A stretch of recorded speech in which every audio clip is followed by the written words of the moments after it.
Assalamualaikum warahmatullahi wabarakatuh.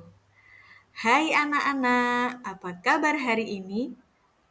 Semoga anak-anak senantiasa sehat, selalu semangat, senyum ceria. Allahu Akbar. Tujuan pembelajaran hari ini adalah yang pertama, siswa dapat menjelaskan latar belakang sejarah dan konteks Sumpah Pemuda. Tujuan pembelajaran yang kedua, siswa dapat memahami dan menguraikan makna dari teks Sumpah Pemuda. Latar belakang Sumpah Pemuda. Yang pertama, pengertian dari Sumpah Pemuda adalah deklarasi yang dihasilkan oleh pemuda Indonesia pada tanggal 28 Oktober 1928 yang menegaskan komitmen untuk bersatu dalam perjuangan kemerdekaan. Yang kedua, sejarah singkat. Pada awal abad ke-20, Indonesia berada di bawah penjajahan Belanda yang memicu munculnya kesadaran nasional di kalangan pemuda. Kongres Pemuda II diadakan untuk memperkuat rasa kebersamaan di antara berbagai suku dan daerah. Kongres Pemuda I. Tanggal dan tempat diadakannya pada tanggal 30 April sampai 2 Mei 1926 di Batavia yang sekarang bernama Jakarta. Tujuannya membangun kesadaran kolektif di kalangan pemuda untuk mengatasi masalah yang dihadapi di Indonesia. Hasilnya, mencetuskan semangat nasionalisme dan mempersiapkan jalan bagi pertemuan selanjutnya, yaitu Kongres Pemuda II. Kongres ini menjadi titik awal penting dalam pergerakan para pemuda Indonesia. Kongres Pemuda II, tanggal dan tempatnya diadakan pada tanggal 27 sampai 28 Oktober 1928 di Jakarta. Tujuannya untuk memperkuat persatuan dan kesatuan bangsa serta mendiskusikan langkah-langkah konkret dalam perjuangan kemerdekaan. Dan hasilnya menghasilkan Sumpah Pemuda yang menjadi deklarasi penting dalam sejarah pergerakan nasional Indonesia.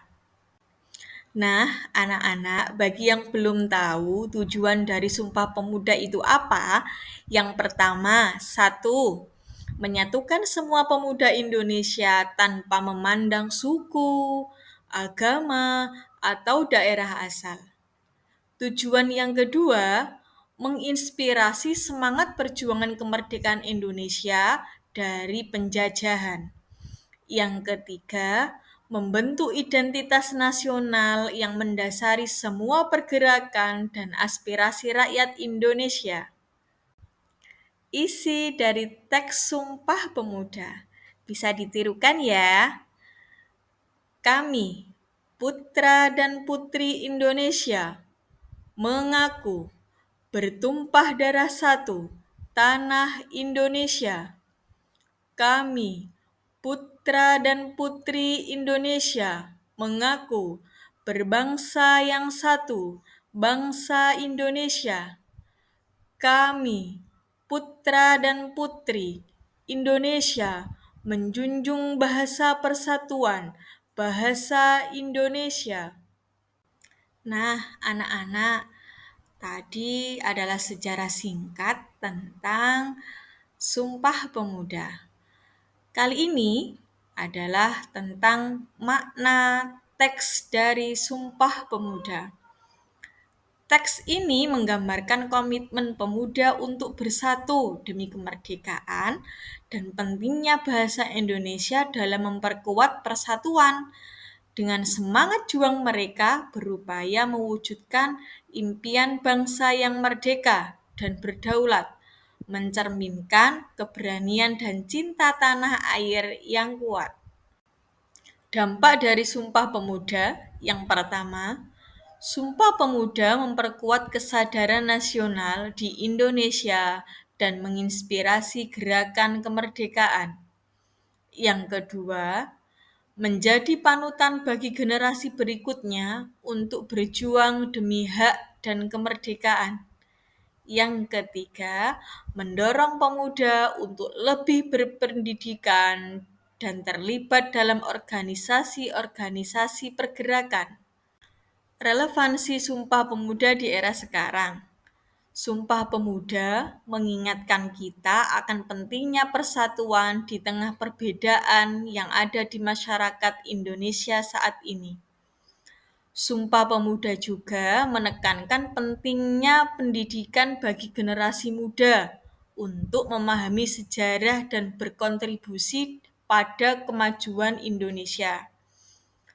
Para pemuda diharapkan menjadi agen perubahan dalam berbagai bidang, termasuk bidang sosial, bidang politik, dan juga bidang ekonomi.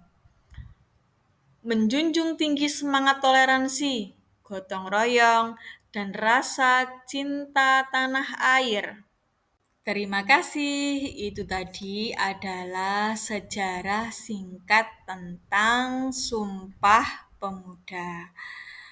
Semoga apa yang kita pelajari hari ini bermanfaat ya. Untuk anak-anak di rumah jangan lupa untuk selalu belajar.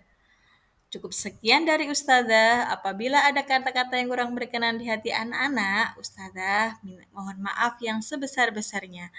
Billahi taufik wal hidayah. Wassalamualaikum warahmatullahi wabarakatuh. Dadah anak-anak.